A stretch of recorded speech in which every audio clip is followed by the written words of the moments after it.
For 6 months, I couldn't keep breakfast down. I dropped 32 pounds. My hair came out in the shower in thick gray clumps that clogged the drain and made me look away. 3 different doctors at the Kingston Health Sciences Center ran every panel they could think of, consulted with specialists, ordered scans, and came back to me with the same confused look each time. Everything is within normal range, Mr. Calloway. I don't have an explanation.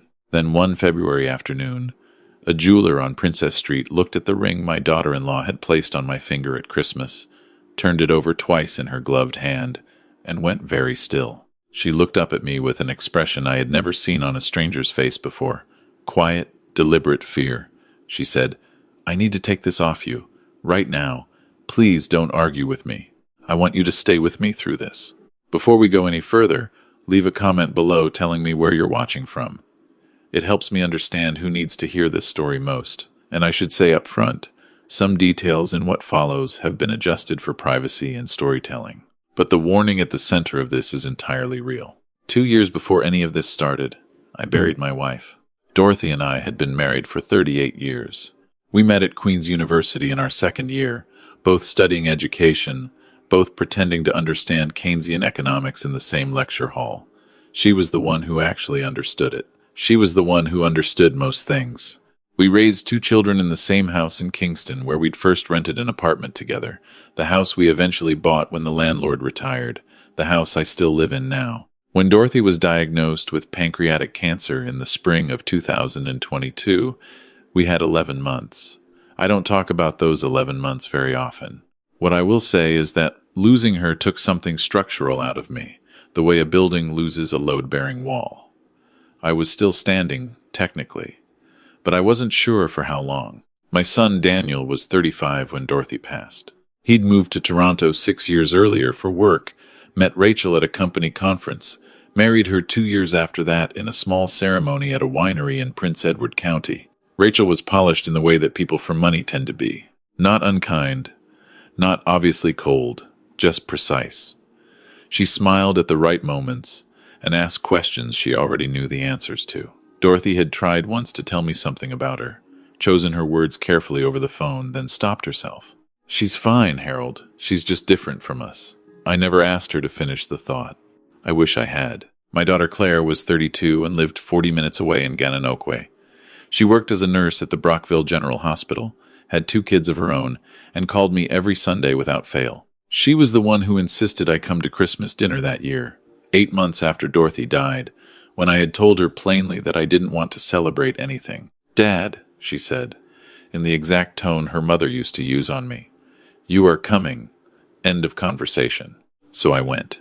Rachel and Daniel drove up from Toronto on December 23rd, arriving later than expected. Daniel hugged me at the door, and I noticed he looked tired, a specific kind of tired that has more to do with stress than sleep. Rachel came in behind him carrying a canvas bag from a Yorkville boutique and a separate small box wrapped in craft paper and tied with a brown ribbon. We ate dinner, played cards with Claire's kids, drank too much of the burgundy Daniel brought. And then, near the end of the evening when the kids had been put to bed, Rachel reached across the table and placed the craft paper box in front of me. "This is for you," she said. "We've been holding on to it for a while. We wanted to wait for the right time." I opened it carefully.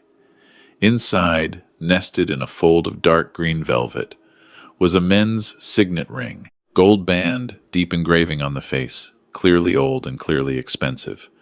I picked it up. It was heavier than I expected. "It belonged to Daniel's grandfather," Rachel said. "Your father. We found it through an estate dealer last spring. The engraving matches a photograph Daniel had of him. We had it cleaned and restored." I looked at Daniel. He nodded, quiet, watching me. My father had died when I was 12. I had almost no possessions of his. The idea that this ring had existed, had passed through hands and time and somehow come back to me, hit me somewhere I wasn't prepared for. My throat tightened in a way I couldn't control. I don't know what to say. Rachel was already beside me, sliding the ring onto my right hand, the 4th finger. It fit perfectly. "We had it sized for you," she said. "Daniel told me your hands." I thanked them both. Daniel squeezed my shoulder. Claire watched from across the table with a look I couldn't quite read, something between cautious and uncertain. I assumed she was emotional too.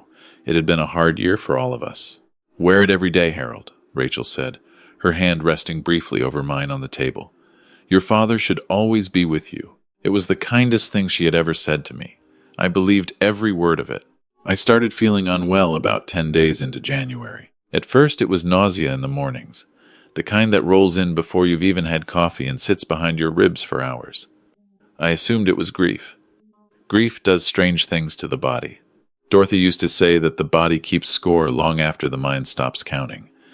I drank ginger tea, skipped breakfast some mornings, told myself it would settle.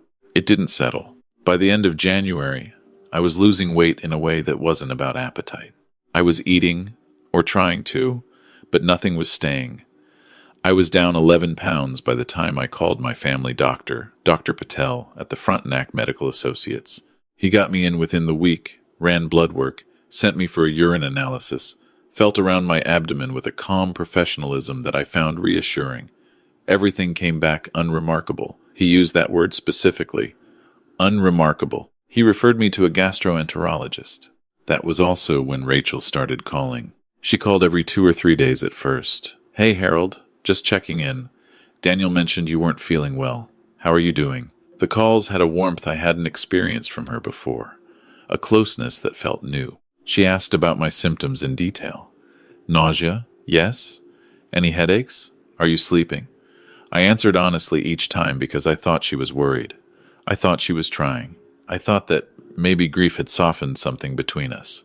And at the end of every single call, without fail, she asked about the ring. "Still wearing Grandpa's ring? You're not taking it off, are you?" "Of course not," I'd tell her. "It hasn't left my hand." "Good," she'd say. She sounded relieved in a way I thought was sentimental. The gastroenterologist, Dr. Okonkwo at Kingston General, scoped me in March. I remember the cold of the procedure room, the antiseptic smell, the strange intimacy of lying there while a camera traveled somewhere you'd rather not think about. Dr. Okonkwo came to see me afterward with her findings on a tablet. Normal mucosa throughout. No ulceration, no structural abnormality, no inflammation. Nothing to explain your presentation. She said she wanted to refer me to an internist and possibly neurology, given the headaches that had started appearing in the previous 2 weeks. I had lost 21 pounds by then. Claire had come to that appointment with me. On the drive home, she held my hand at a red light and didn't say anything for a long time. Then she said, "Dad, something is wrong. Actually wrong. I need you to listen to me." "I'm listening." "Rachel calls you almost every day. She's worried about me." "She wasn't worried about you for 3 years, Dad." Claire kept her eyes on the road. "She barely called you twice a month before Christmas. And now she calls every other day and asks about your ring. Every time. She's changed. People change after loss. Mom died 18 months ago. Rachel didn't change then. I told her she was being unfair. I told her that Rachel had grown closer to the family and that it wasn't right to question someone's motives when they were showing care. Claire went quiet in a way that told me she wasn't convinced. She dropped me at my door, hugged me longer than usual, and said she loved me. She drove away without pressing it further. That night, I stood in the kitchen and looked at the ring on my hand under the yellow light above the sink. Heavy and gold and old. My father's ring, supposedly. I tried to remember my father's hands. I couldn't picture them clearly anymore. I put the thought away and went to bed. April arrived and took me apart a little more each week. I lost another 8 pounds. My hair was thinning at the temples and coming out when I brushed it, gray strands on the bathroom tile every morning. I had headaches that built behind my eyes like pressure behind a dam, and by the 3rd week of April they were coming every day. The neurologist, Dr. Singh at the neurology clinic on Brock Street, ordered an MRI and ran a battery of assessments. Reflexes, coordination, cognitive response. He was thorough and unhurried, and when he called me back with results, he said the words I had come to dread. "Everything appears normal, Mr. Calloway. No lesions, no structural concerns." He suggested I speak with someone about grief. Mentioned that psychological stress could produce physiological symptoms that resisted conventional diagnosis. I was not imagining this. I had lost 28 pounds. My belt was on its last hole.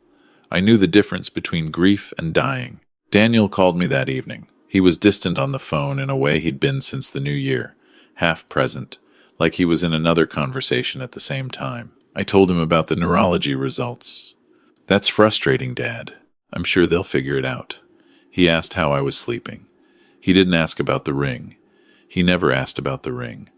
That question always came from Rachel. In early May, I had a bad night. Vomiting from 11 in the evening until past 2 in the morning, then a headache so severe I sat on the bathroom floor with my back against the cool of the bathtub wall and wondered if I was dying. I genuinely wasn't sure. At 3 a.m., I made a decision. I needed to leave the house. I needed air and movement and something that wasn't these 4 walls. By 8 the next morning, I was in the car. I drove without a destination, which I hadn't done since I was in my 20s. I ended up on Princess Street, parked near the market, and walked slowly because walking quickly wasn't something I could do anymore. My legs tired in a block. I stopped for a coffee at a place I'd never been, sat outside in the early May cool, watched people move past me at a pace that felt impossible. I looked at my reflection in the cafe window across the street. An old man looked back, hollowed out, gray-skinned, diminished.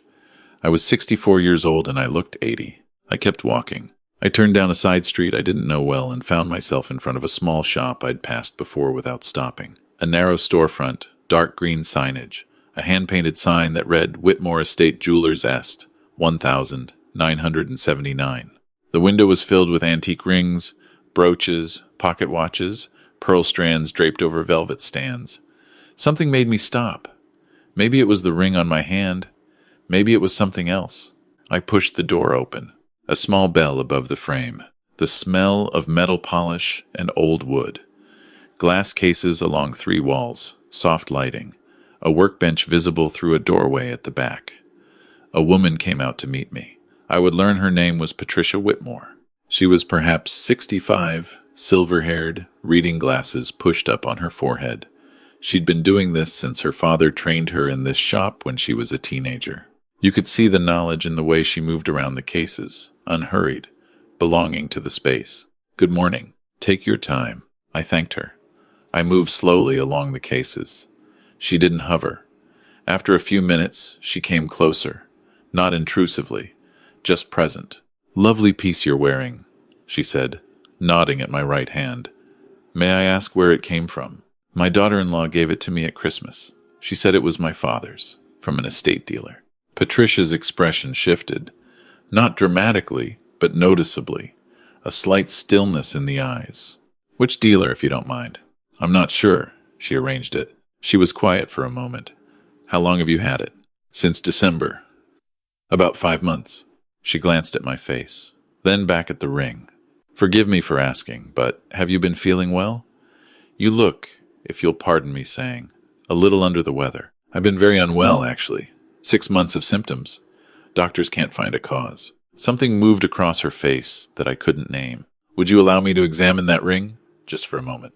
I started to say yes, then stopped. I hadn't taken the ring off once since Christmas. Rachel's voice was in my head. Wear it every day. It was an easy promise to make, and I'd kept it without thinking. I've never taken it off, I said. And even as I said it, something about that fact arrived in a new way. That's fine. I'll need to remove it to examine it properly. Your knuckle. I can use a bit of ring guard cream. It won't hurt.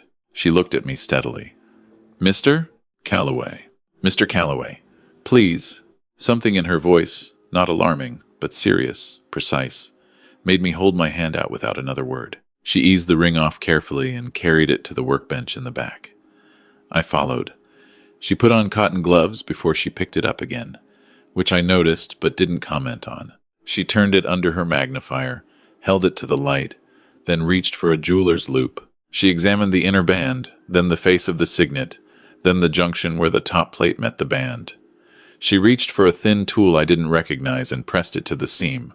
Something clicked. The top plate lifted. Underneath the signet face, there was a small compartment.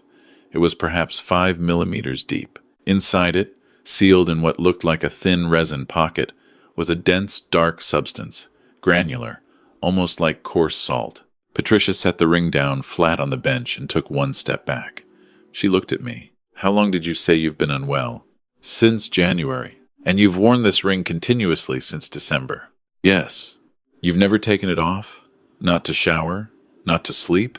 No. I promised. I stopped. The word felt wrong in my mouth. Patricia's voice was very calm, very deliberate. Mr. Calloway, I've been working in estate jewelry for over 40 years. This ring is not antique. The setting has been artificially aged. The patina is chemical, not natural. And this compartment, she pointed without touching it, is a custom modification. The resin pocket has micro-perforations. They're small enough that you'd need magnification to see them, but against warm skin, over time, they allow whatever is in here to off-gas, very slowly, at a rate that wouldn't cause immediate harm but would accumulate in the body. The room was very quiet. I've seen something like this once before in my career, she said. Once, and I will tell you what I told that person. Do not put this ring back on, and you need to go to the police station before you go anywhere else. I heard her words. I understood them individually. What I couldn't do, for a long moment, was assemble them into something I was willing to believe. My daughter-in-law gave me this ring, Rachel, who called to check on me. Rachel, who asked about my symptoms with what I thought was concern. Rachel, who said wear it every day so your father is always with you. Rachel, who asked every single time we spoke, you're still wearing it, aren't you? I sat down on the stool Patricia pulled out for me. My hands were shaking. My son, I said. Does my son know? I can't tell you that. But I can tell you that whoever had this made knew exactly what they were doing. This was not an accident, and it was not cheap. This took planning. She closed the ring in a small evidence bag she sourced from a filing cabinet, moved with the efficiency of someone who'd made a decision and wasn't second-guessing it. She closed the shop, put up the back in 15-minute sign, and drove me to the Kingston police station on Oak Hill Street herself, because I told her I didn't think I was safe to drive. Detective Corporal Brian Lefebvre met me in an interview room with styrofoam coffee and a yellow legal pad. He listened to everything without interrupting. When I finished, he said, "We're going to need to move quickly on this." He called for an evidence technician and a constable, and told me I needed to go to Kingston General that evening for blood work and a hair sample analysis. "We'll be testing for heavy metal exposure specifically," he said. "There are substances that standard panels don't screen for, unless you know to look." He also told me not to contact Daniel or Rachel. I texted Claire instead. She was at my side within 45 minutes, still in her scrubs. And when she walked into that interview room and saw my face, she didn't say "I told you." She just sat down next to me and put her arm around my shoulders. "I should have listened to you," I said. "You're listening now," she said. "That's what matters." The hair follicle and blood analysis came back 3 days later. Thallium, a colorless, odorless heavy metal that accumulates in the body over time. It attacks the nervous system, the gastrointestinal tract, the follicles. It doesn't show up in standard blood work. It requires a specific toxicology screen that none of my doctors had ordered because none of them had any reason to suspect poisoning. The emergency medicine physician who reviewed my results told me that at the rate of accumulation in my hair shafts, I had been exposed for approximately 5 to 6 months. She also told me, quietly and carefully, that if I had continued wearing the ring for another 8 to 10 weeks, the organ involvement would likely have been irreversible. I lay in the hospital bed that night staring at the ceiling tiles and thought about all the phone calls, the warm voice, the careful questions. I thought about how Rachel had sized the ring herself before giving it to me, how she would have had to know the exact fit to make it work. I thought about Daniel driving me to my first appointment, sitting in the waiting room, waiting. Was he waiting for results, or was he waiting for something else? The financial investigation answered some of that. 12 months before Christmas, Rachel had submitted a change of beneficiary form for my life insurance policy through Manulife. The signature was a near-perfect forgery of mine. She had increased the total benefit from $850,000 to $2, $4 million, and named herself as sole primary beneficiary, removing Claire. The investigators also found a real estate valuation she had commissioned 8 months earlier on my property in Kingston and the cottage in Prince Edward County, which Dorothy and I had owned since 1998, and which was now worth approximately $1.1 million. There were search history records from her laptop, medical literature on thallium, symptoms of chronic heavy metal exposure, how long thallium takes to produce organ failure, whether it shows up on standard hospital panels, She had spent 4 months researching how to do this before she ever walked through my front door at Christmas with a box wrapped in craft paper and a ring. Daniel, it turned out, did not know. The investigators were thorough. His financial records showed no unusual activity, no contact with the estate dealer who had sold Rachel the base ring she'd modified, nothing that suggested involvement. He had, by all evidence, believed the ring was genuine. Rachel had planned this alone. The detectives told me Daniel had cooperated fully and was devastated in a way that was consistent and credible. I believe that. I have chosen to believe that. I'm not sure I could function otherwise. Rachel was arrested at their condo in Toronto on a Tuesday morning. She said nothing to the officers. She said nothing in the interview room. She retained a criminal lawyer from a Bay Street firm before the day was out. In court, the evidence was substantial enough that her lawyer eventually counseled against trial. She pleaded guilty to attempted murder and fraud over $5,000 in exchange for the Crown withdrawing 2 additional charges. The judge at the sentencing hearing said things I won't reproduce here in full. But she noted that the premeditation was extensive, the method calculated to be untraceable, and the relationship involved a particular betrayal of trust that compounded the severity. Rachel was sentenced to 14 years. She will not be eligible for parole for the first 9. I testified at the sentencing hearing. I described the ring, the symptoms, the phone calls. I described the way she asked at the end of every conversation whether I was still wearing it, and the relief I could hear in her voice when I said yes. The courtroom was quiet throughout. When I finished, the judge thanked me for my clarity. I didn't feel clear. I felt very old and very tired and more grateful than I had words for. That was 15 months ago. The chelation therapy to clear the thallium from my system took 4 months. I gained the weight back gradually through the spring and summer, eating what Claire brought me and sitting in the garden in the long evenings when the light in Kingston goes gold and slow. My hair grew back. My appetite came back around August in a way that surprised me. Real hunger. The uncomplicated kind. Standing at the stove making eggs at 7 in the morning and being glad to be there. Daniel and I have spoken. That has been the hardest part. Harder in some ways than the medical recovery. Harder than the courtroom. He came to see me in June. He sat in my kitchen at the table where his mother used to sit on Sunday mornings, and he cried in a way I haven't seen him cry since he was a boy. I didn't have anything comforting to say. I'm not sure there was anything to say. We sat there for a while in the quiet. He's in counseling now. So am I. The woman I see in Ottawa once a month is no nonsense and helpful, and once told me that what I experienced was a profound betrayal by someone I had begun to extend genuine trust toward, and that rebuilding the capacity to trust at all, not just in people, but in my own perception, is real work that takes real time. I wrote that down on a piece of paper and kept it. Patricia Whitmore and I have had lunch 3 times. She says she's just glad she was in the shop that day. I tell her she saved my life. She says she'd tell any jeweler the same thing, that a ring sized exactly right on a grieving widower from a daughter-in-law with no prior history of sentiment is worth a second look. She said it plainly, the way she says everything. I think she is one of the most perceptive people I have ever met. I still drive past the cottage at Prince Edward County sometimes. Dorothy and I spent 22 summers there. I haven't been able to go inside yet, but I've parked on the road and looked at it in the late afternoon. I'll get there. The dock needs some work.